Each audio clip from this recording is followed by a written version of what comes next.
The crack of palm against skin echoes like a gunshot through the marble hall. Zara Munro's head snaps to the side, a pearl earring catching the chandelier light as pain blooms across her cheek. The restaurant holds its breath. Dominic Ashworth adjusts his cufflinks, his sneer dripping with contempt. Know your place, sweetheart. The room expects tears. Apologies. Submission. Instead, Zara's hand flies back with twice the force. The second slap reverberates louder than the first. Dominic staggers, his face a mask of shock and rage. Blood trickles from his split lip. The room gasps collectively, some in horror, others in barely concealed satisfaction. You bitch, Dominic's voice cracks as he signals his bodyguards. Two men in black suits move toward Zara like wolves closing on prey. She stands her ground, chin raised, even as her hands tremble. Then, clack. The sound of metal sliding into place silences everything. Every head turns toward the source. A corner booth shrouded in shadow. Park Sung-ho rises like smoke taking form. His navy suit is immaculate, his neck tattoo visible as he pockets something that glints gold in the low light. He walks to the entrance with measured steps, each footfall deliberate, predatory. His hand rests on the deadbolt. Locked. His eyes, cold, calculating, absolutely lethal, fix on Dominic. When he speaks, his voice is silk wrapped around steel. I didn't give you permission to leave. A pause. And I certainly didn't give you permission to touch what belongs to me. The golden key appears between his fingers, spinning once before disappearing into his pocket. You touched what belongs to the crown. Now you pay the tax. The bodyguards don't stop. The first one, built like a freight train, reaches for Zara's arm. His fingers are an inch from her wrist when Sung-ho moves. He doesn't run. Doesn't shout. He simply closes the distance with the fluid grace of a predator who's already calculated every outcome. His hand catches the bodyguard's extended arm at the elbow joint. The snap is clinical. Surgical.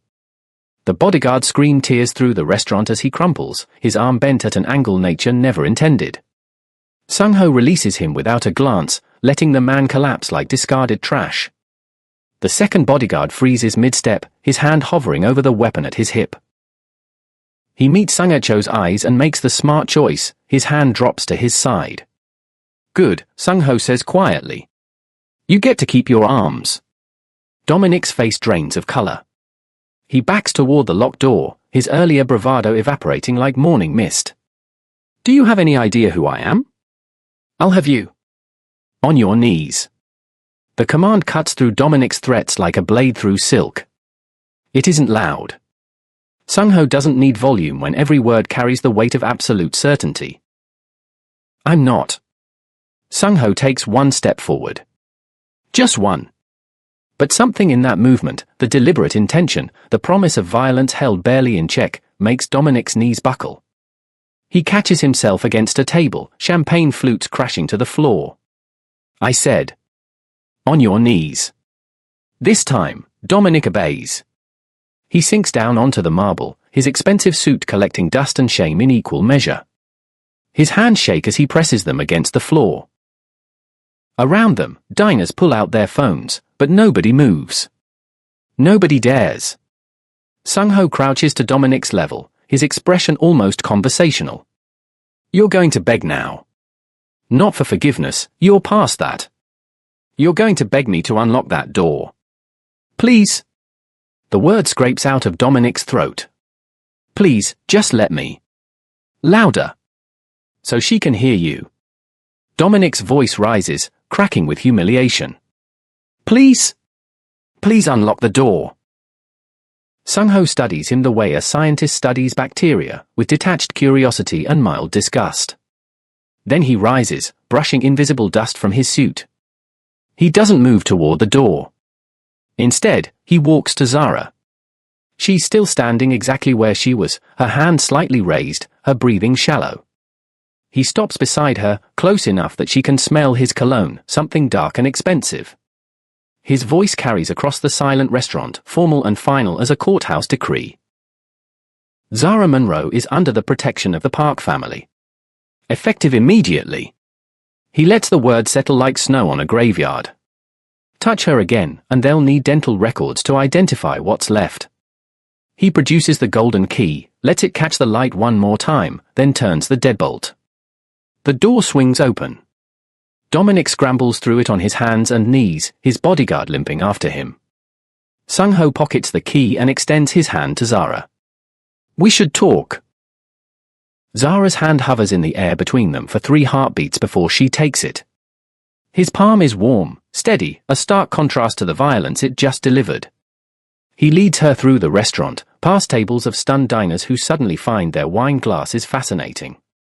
The office is behind the kitchen, up a narrow staircase she's walked past 1,000 times without noticing. The door is heavy, reinforced. It locks behind them with a sound that makes her pulse jump. The space is smaller than she expected. One wall is all windows overlooking the city, the lights glittering like scattered diamonds. The desk is dark wood, expensive but understated. Everything is precisely arranged, no clutter, no personal effects except for a single photograph in a silver frame, facing away from her.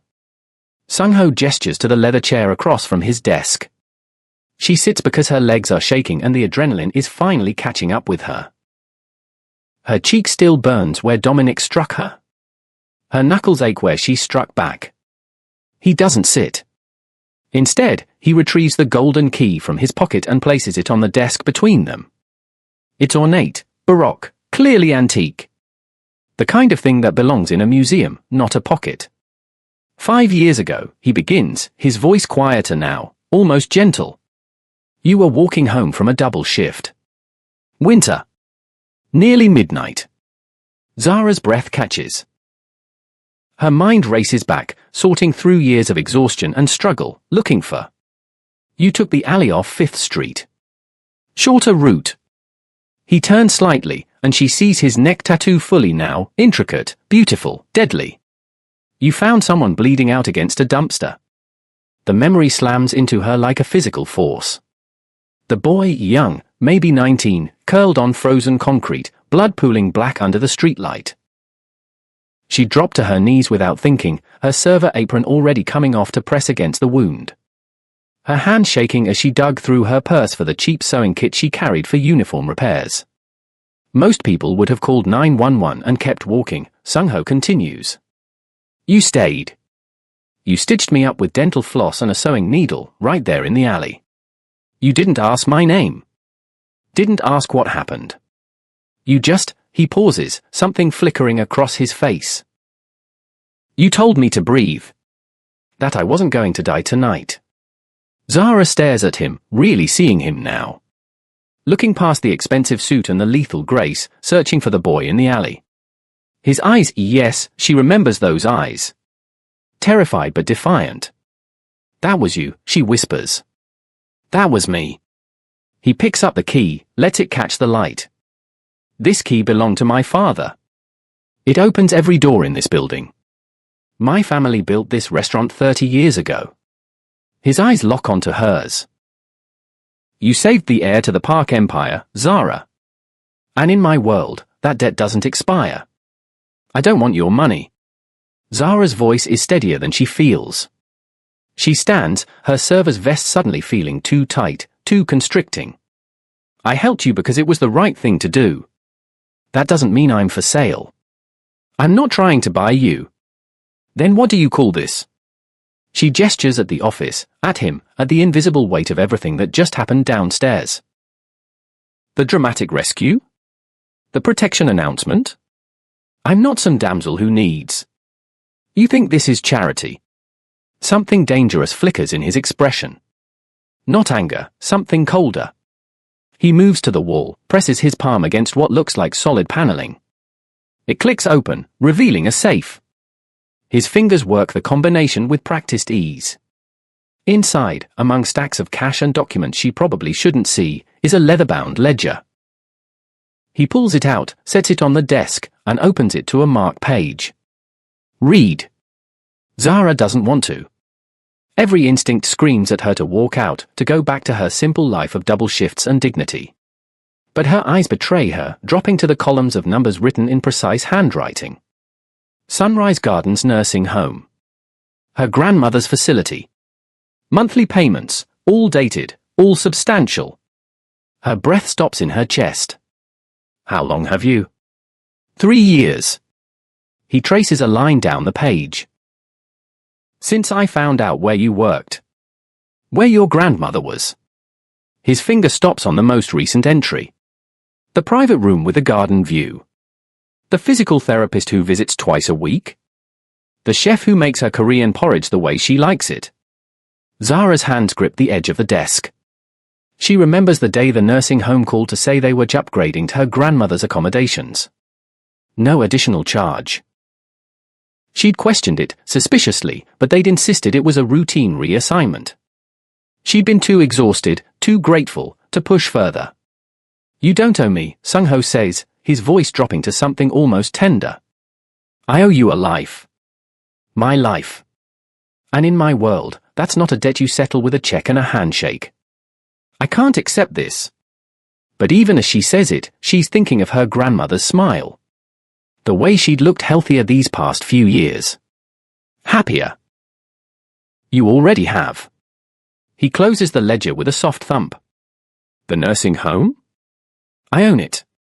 Bought it 2 years ago. Your grandmother isn't just a resident, Zara. She's family. My family. Which means she gets treated like royalty. Why? The word comes out broken. Why go this far?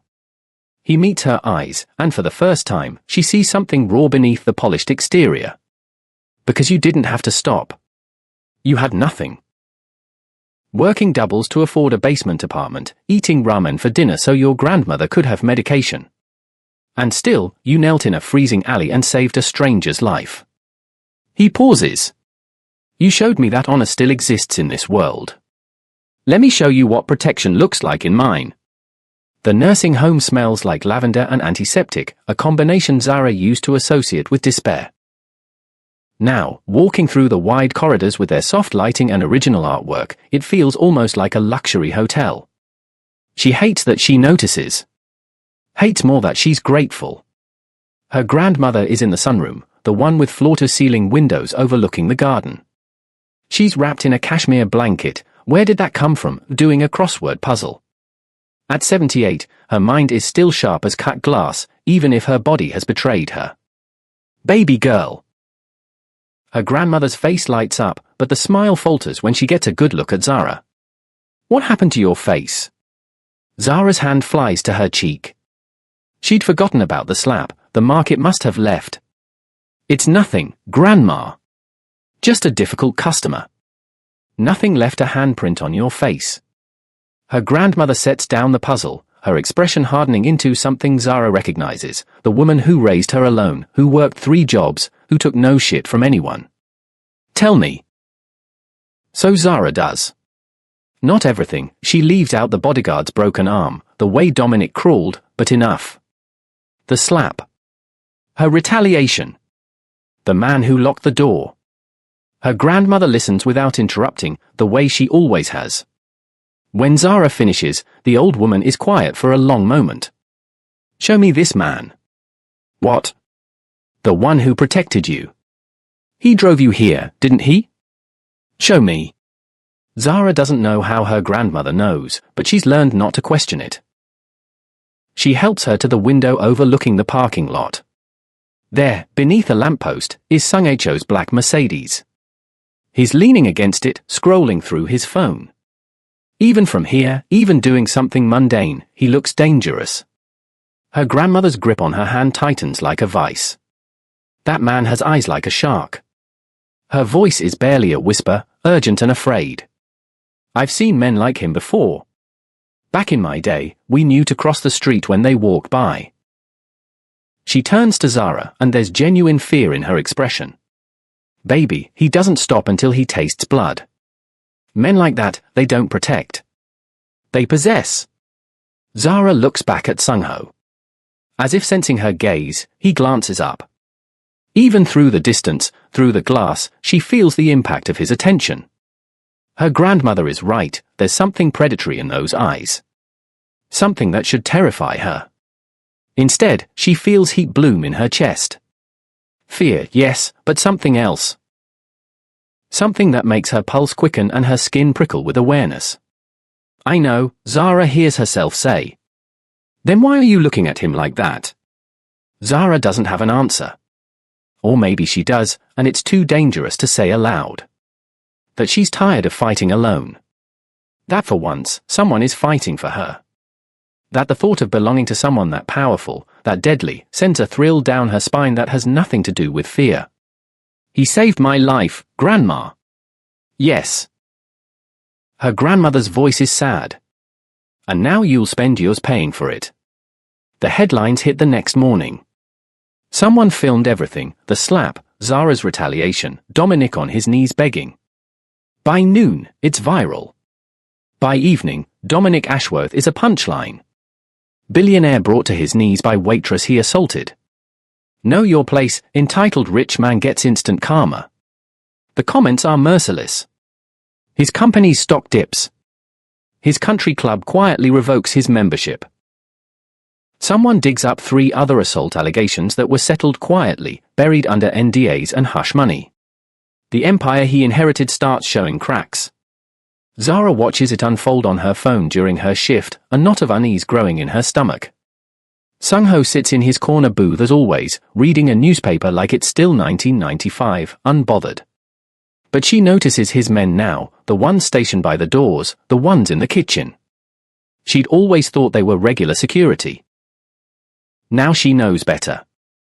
3 days after the incident, she's closing up alone. Sung-ho had a meeting across town, something about a shipment, words he'd said quietly into his phone that she wasn't supposed to hear. She'd insisted she'd be fine. The restaurant has an alarm system. Cameras. Locks. She's counting the register when she hears the sound. Not a crash, more like a whoosh, followed by breaking glass. The Molotov cocktail arcs through the air in almost beautiful slow motion, trailing flame like a comet. It hits the bar, and suddenly everything is fire. A second bottle follows, then a third. The front windows explode inward in a shower of glittering shards. Zara drops behind the hostess stand, her hands over her head, as heat rolls over her in waves. Smoke fills her lungs.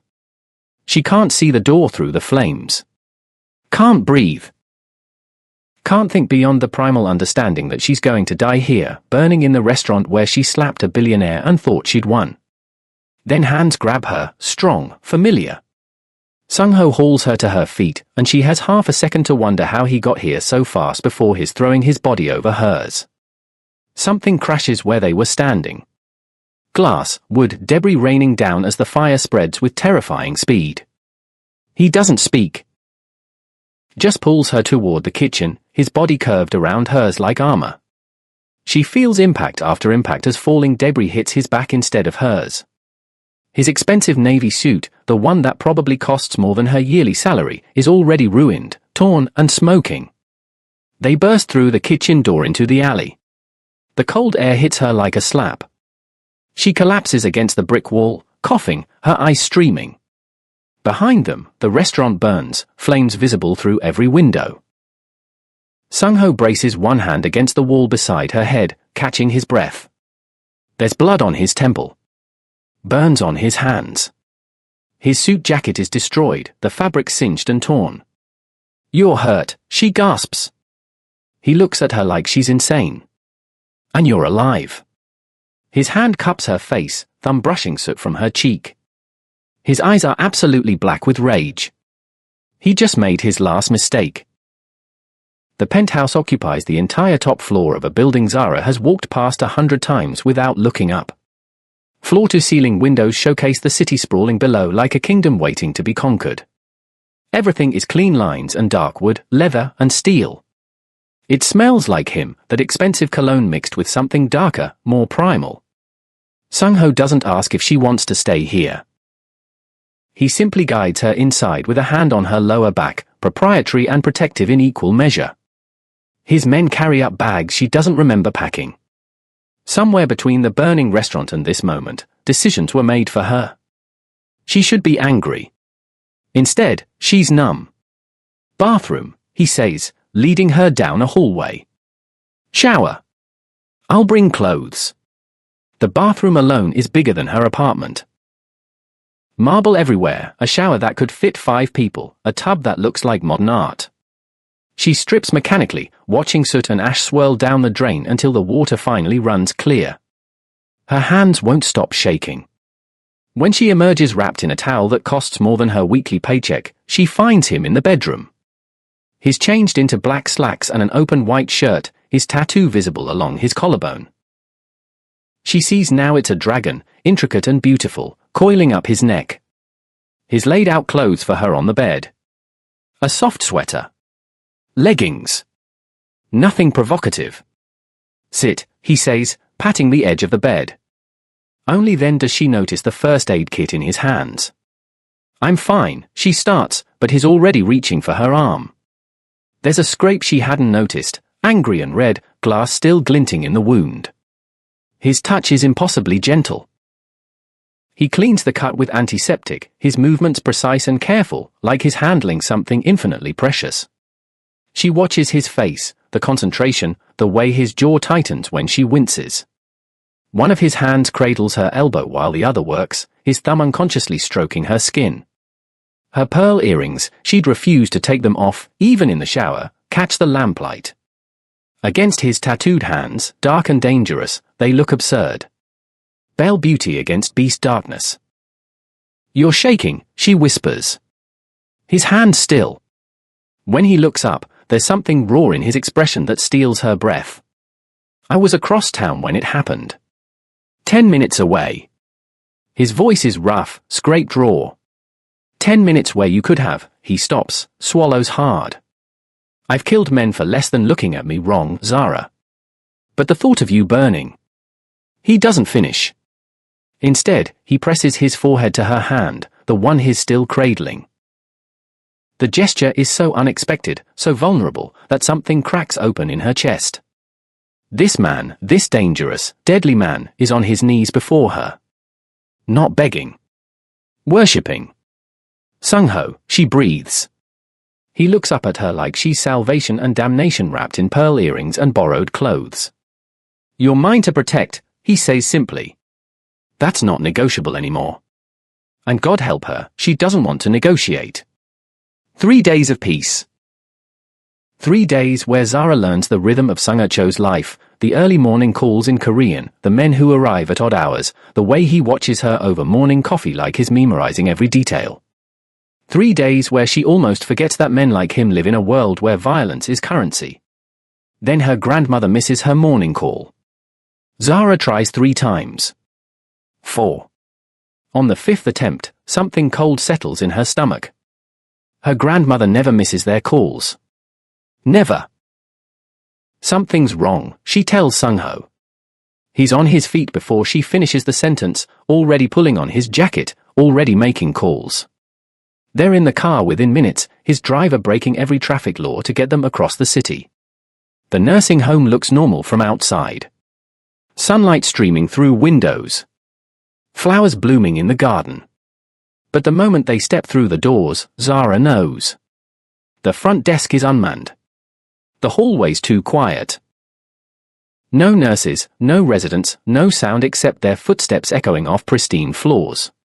Sung-Cho's hand moves to the small of his back, where she now knows he keeps a gun. His men fan out, checking rooms, their movements military precise. Zara runs. Down the hallway, around the corner, to the room with the garden view. The door hangs open. The room is empty. Not just empty, ransacked. The cashmere blanket on the floor. The crossword puzzle torn. The flowers from the windowsill scattered like funeral offerings. And there, pinned to the stripped mattress with a steak knife, the kind from an expensive restaurant, she notices distantly, is a note. Sung-ho reaches it first. He pulls the knife free with one smooth motion, and Zara watches his face turn to stone as he reads. Pure, calculated rage settles over his features like a mask. What does it say? Her voice sounds far away. He hands it to her. The paper is heavy, expensive. The handwriting is elegant, educated. Mocking. You took my dignity. I'm taking what you love. Exchange terms, your territory, all operations south of the river, all contracts, all connections. Sign it over to the Busan Syndicate. Deliver the transfer documents to Pier 17, Warehouse J tomorrow. Midnight. Come alone, or the old woman learns what happens to loose ends in our world. Your failures have consequences. Park. P.S. Ashworth sends his regards. The paper crumples in Zara's fist. Her grandmother. Her sweet, sharp grandmother who does crossword puzzles and warns her about men with shark eyes. In the hands of... How long, she asks, her voice shaking. How long can she survive? Sung-ho takes her face in his hands, forcing her to meet his eyes. What she sees there isn't fear. It's absolute, unwavering certainty. She's not going to die, Zara. Neither are you. His thumb brushes her cheek. But everyone else involved? They're already dead. They just don't know it yet. He pulls out his phone, makes a call. 2 words in Korean, sharp and final. Then he looks back at her, and she sees the dragon beneath the suit. Get ready for war. Pier 17 at midnight looks like the set of every crime film Zara's ever seen: abandoned warehouses, rusted shipping containers, the smell of salt water and industrial decay. Sung-ho's Mercedes is the only car on the access road, headlights cutting through the fog rolling off the harbor. Zara reaches for the door handle. His hand stops her. You stay in the car. Bulletproof glass, reinforced doors. My men have eyes on every exit. His voice is calm, almost gentle. If I'm not back in 20 minutes, the driver takes you to the airport. There's a passport in the glove box. Cash. A name that isn't yours. I'm not leaving you. Yes, you are. He cups her face, and for a moment, the dragon disappears and she sees the boy from the alley. Scared. Human. If this goes wrong, you run. Promise me. She can't speak, so she kisses him instead. Hard and desperate, tasting fear and fury and something that might be love if they had time for such things. When they break apart, the boy is gone. Only the dragon remains. He steps out of the car holding nothing but the golden key. She watches him walk toward Warehouse J, his silhouette swallowed by shadows. Her heart hammers against her ribs. Then the screaming starts. It's not Sung-ho, she'd know his voice. This is higher, panicked. The sound of men realizing they've miscalculated badly. Gunshots crack through the night. She counts 4, 5, 6. Then silence. The side doors of the warehouse burst open. Men in dark clothes, Sung-ho's men, flood in from both flanks. More gunfire. Shouting in Korean and English. The organized chaos of a planned assault. 14 minutes pass like 14 hours. When the warehouse doors finally open, Sung-ho emerges carrying her grandmother in his arms. The old woman is wrapped in someone's jacket, conscious but clearly drugged. Behind him, his men drag out bodies. Some groaning. Some not moving at all. And there, zip-tied and bleeding from a broken nose, is Dominic Ashworth.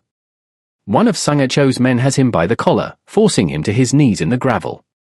Zara is out of the car before the driver can stop her, running across broken pavement. Grandma!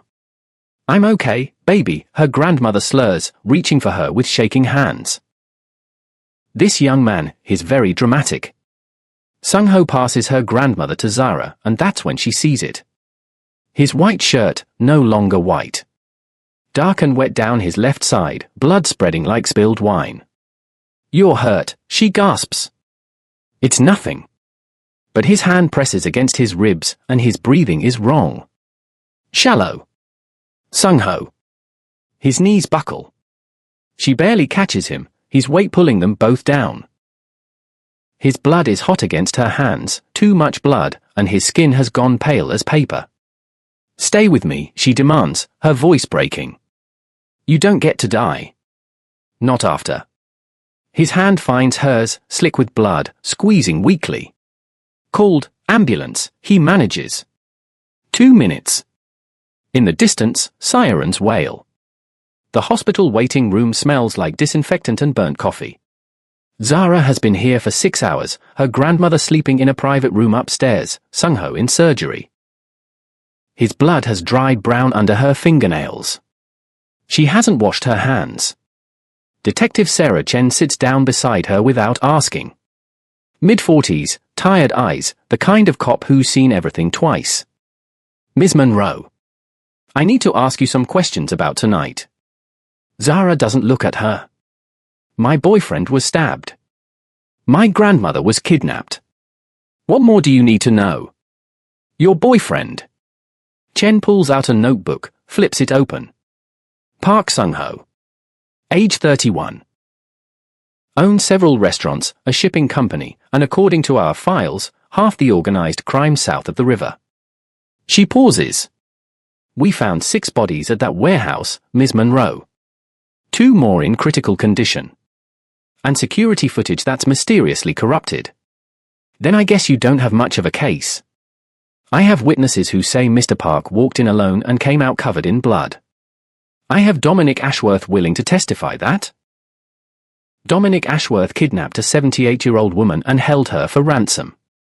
Zara finally turns to face the detective, and her voice is ice. You want to talk about crimes? Start there.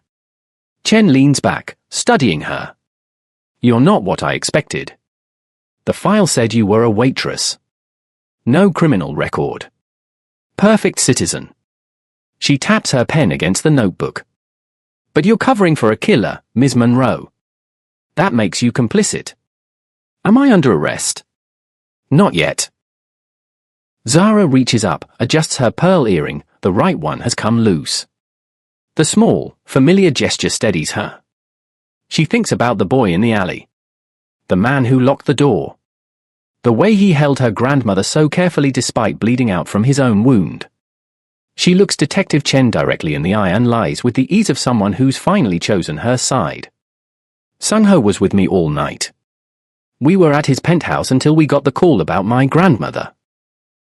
He drove me to the nursing home, then the warehouse. He never left my sight. Each word is clear, deliberate, perfect. Whatever happened in that warehouse, it wasn't him. Chen's expression doesn't change. You're sure about that? Completely. The detective stands, tucking her notebook away. You're making a choice here, Ms. Monroe. Once you go down this road with him, there's no coming back. Zara thinks about her grandmother upstairs, alive. About the man in surgery who took a knife meant for her. About belonging to something bigger than survival. I know, she says simply. 6 months later. The restaurant reopens on a Tuesday. The fire damage has been erased, replaced with something even more beautiful. The sign above the door reads Monroe's in elegant script, Zara's name, though everyone knows who really owns it. She moves through the dining room in a black dress, her pearl earrings catching the light. There's a new ring on her finger now, white gold, simple, with a single diamond. Its twin sits on the hand of the man in the corner booth. Sung-ho watches her the way he always has, like she's the only thing in the room worth seeing. His suit is impeccable, his neck tattoo just visible above his collar. The scar from the warehouse has healed into a thin line across his ribs. She traces it sometimes at night, a reminder of the price of their war. She catches his eye across the room. He reaches into his pocket, pulls out the golden key, and sets it on the table between them. A question. An offering. A kingdom. Zara crosses the restaurant, slides into the booth beside him, and picks up the key. It's warm from his touch. She leans close enough to feel his breath against her ear. Ready to lock the doors, Mrs. Park. His smile is all predator. All hers. Always.